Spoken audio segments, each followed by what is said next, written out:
या कलियुगामध्ये एवढे पाप वाढल्यानंतर अगदी संतांनी सुद्धा वर्णन करून ठेवले।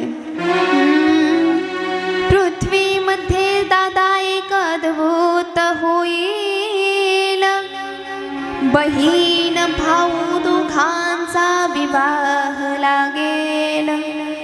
5 वर्षाची कन्या भ्रतार मागेल, 6 वर्षाची कन्या गर्भीण राहील।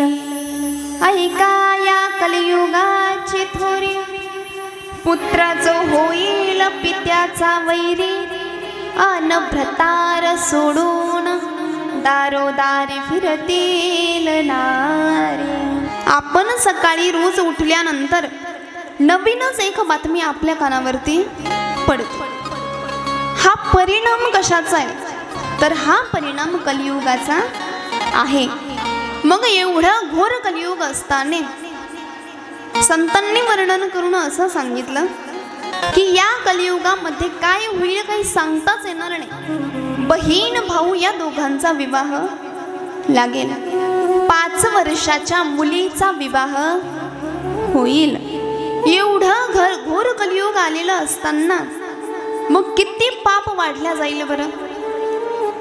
आता आपण ज्या काळामध्ये जगतोय तो काळ म्हणजे तो युग म्हणजे कलियुग। या कलियुगामध्ये एवढं पाप वाढलेलं आहे। मग या कलियुगामधील उद्धाराचं साधन सांगा म्हणा, जेणेकरून आमचा उद्धार होईल असं काहीतरी साधन असेलच ना सुतजी, ते आम्हाला तुम्ही सांगा।